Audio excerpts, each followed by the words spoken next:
आपण बनवणार आहोत गव्हाच्या कणकीचे धापोळे। त्यासाठी मी 1 ग्लास कणिक घेतली। हे कणिक आता आपण भिजू घालूया रात्रभर।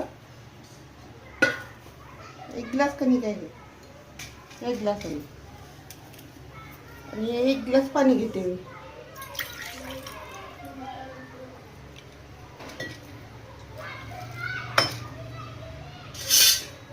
ही रात्रभर आपण भिजू घालायची, म्हणजे छान मुरते, आंबटपणा येते।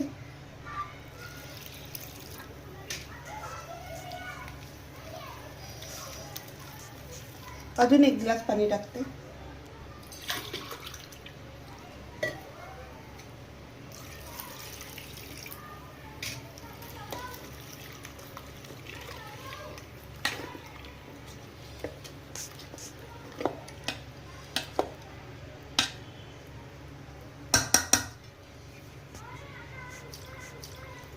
हे 2 ग्लास पाणी टाकलं आहे आपण आता याच्यात। आणि हे कणिक आता आपण हे अशीच भिजत ठेवायची रात्रभर। उद्या याचे धापोळे बनवायचे। आता हे असंच झाकून ठेवायचं।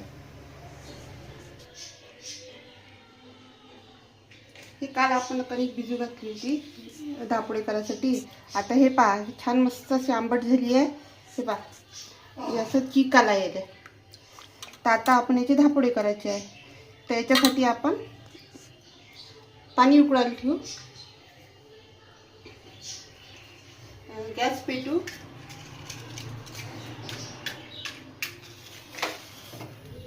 आणि याच्यामध्ये पाणी ठेवू उकळायला।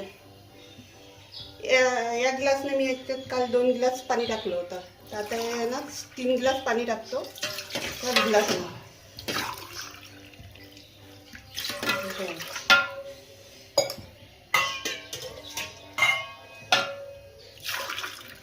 आणि 3 ग्लास पाणी झालं। हे गरम करायला ठेवलं आता।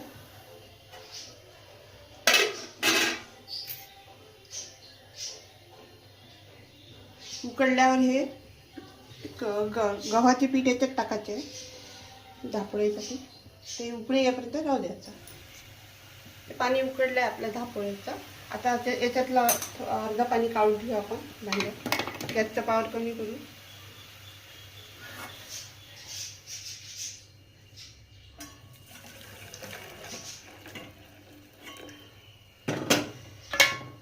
आणि याच्यामध्ये हे गव्हाचं पीठ गव्हाचं कणिक हे जे भिजवलं आहे आपण, हे याच्यात टाकू आता।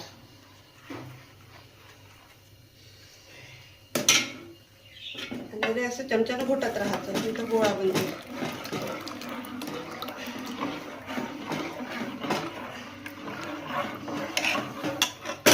पावर कमी ठेवायचा आणि हे थोडंसं गंज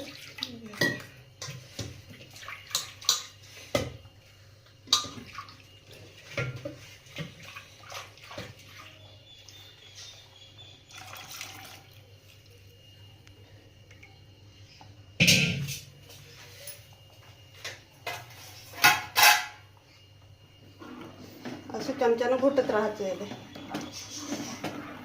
जास्त जर घट्ट झालं तर मग हे गरम पाणी याच्यामध्ये टाकायचं।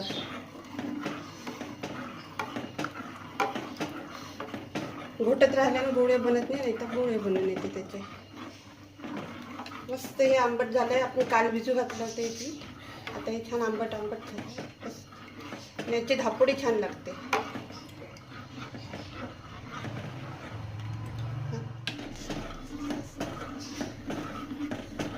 आपलं गव्हाचं पीठ असं घट्ट होत आहे धापोळ्याचं। हे पहा, हे घट्ट उडालं, मस्त घट्ट झालं। आणि हे त्याच्यामध्ये टाकायचं साहित्य। हे पहा, मी 1 चम्मच तिखट घेतलं, 1 चम्मच तीळ घेतले, अर्धा चम्मच जिरं घेतलं, चिमटभर हिंग घेतलं आणि हे मीठ चवीपुरतं। आणि हे तिखट आपल्याला जसं पाहिजे तसं टाकायचं। मला 1 चम्मच पाहिजे, मी 1 चम्मच टाकत आहे। आणि कोणी त्यात लाल मिरच्या खुडून टाकतात ते, तर मी हे टाकत आहे। यानं पोटाला हे झोमत नाही, त्या मिरच्या झोमते पोटात, म्हणून मी हे टाकत आहे बारीक तिखट। आता याला छान घोटत राहायचं। हे टाकायचंच आहे माझं सगळं साहित्य त्याच्यात। थोडंसं उकळी आल्यावर मी त्यात टाकते। हे घट्ट झालं। हे जास्त घट्ट झालं तर आपण हे गरम पाणी टाकून ठेवू।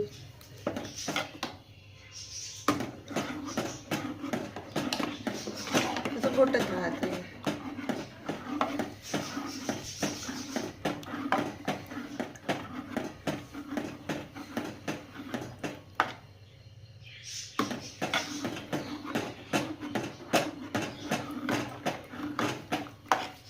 उकळी येऊ दे त्याला. आता गॅसचा पावर थोडा वाढवून देऊ.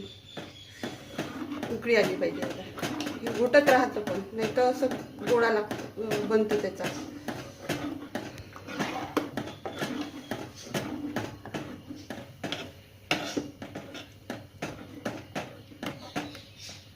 हे बघा घट्ट होते मस्त.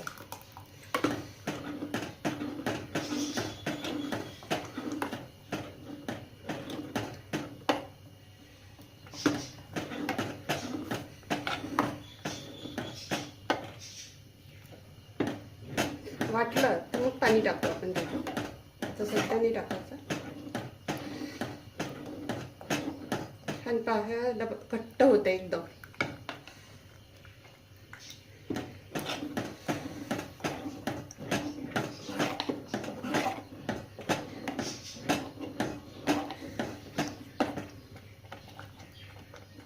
हे बघा उकळते छान, असे बुडबुड्या येते त्याच्या.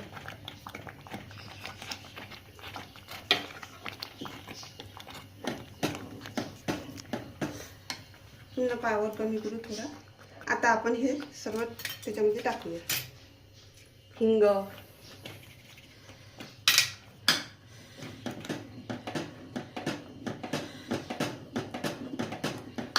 मीठ, चवीनुसार मीठ टाकायचं.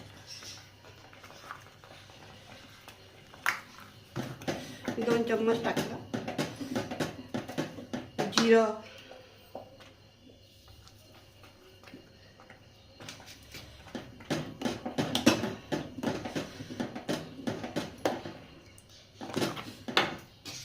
तीळ,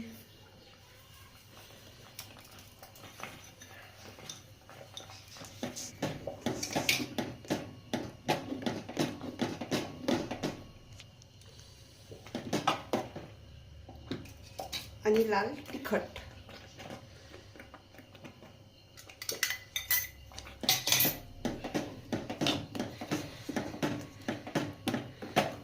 हे पापड असे वर्षभर राहते. चांगले 2-3 दिवस कडक उन्हात वाळू घालायचे. कडक होऊन द्यायची. पन्नीमध्ये भरायचे आणि हवा बंद डब्यात ठेवायचे. म्हणजे हे वर्षभर खराब होत नाही. थोडं घट्ट वाटत आहे. मी याच्यामध्ये थोडंसं गरम पाणी टाकते.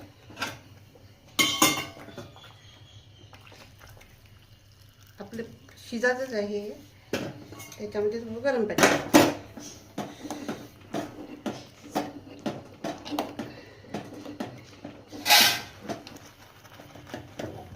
आपलं धापुळ्याचं हे असं मस्त गदगद शिजलं आहे. आता हे शिजून तयार झालं आहे. याचे आता आपण धापुळे टाकू. कापड ओला करून घेतला. आता त्याच्यावर आपण ही धापुळे टाकू. असे थोडे चमच्यानं घोटायचे आणि असे गोल गोल धापुळे करायचे. कडक उन्हात मस्त सुकू द्यायचे.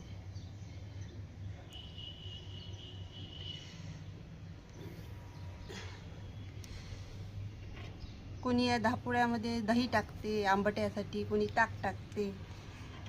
पण आदल्या दिवशी जर भिजून ठेवलं तर त्याच्यामध्ये दही टाकायचं काम नाही राहत. मस्त तसेच ते आंबट येते. ते उन्हात ते चांगले कडक सुकू द्यायचे. सुकल्यानंतर या कपड्यावर पाणी मारायचं. पाणी मारल्यावर थोड्या वेळ ह्या कपडा राहू द्यायचा आणि त्याच्यानंतर हे धापुळे आपोआपच निघते.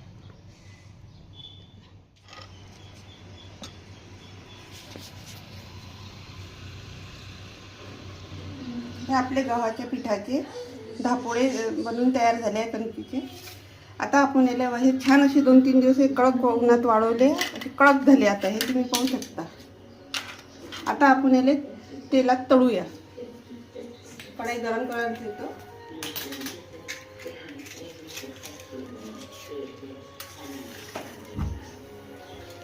आणि तेल टाकतो.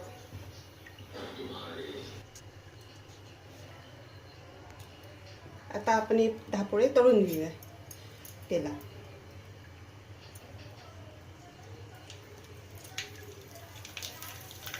जास्त गरम तेल नाही पाहिजे, जास्त गरम तेलात ते लाल होऊन येते तर मस्त असे फुलून राहिले.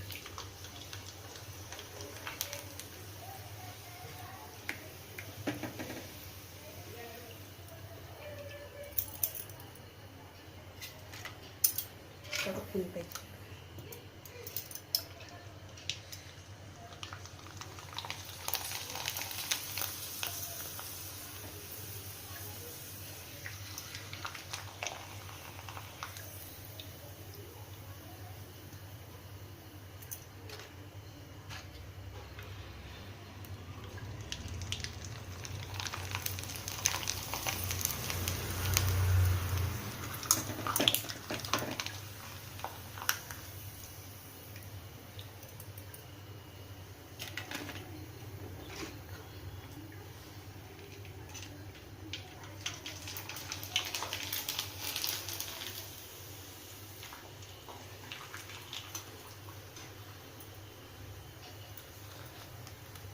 अशा प्रकारे आपण हे धापोळे तळून घेतले.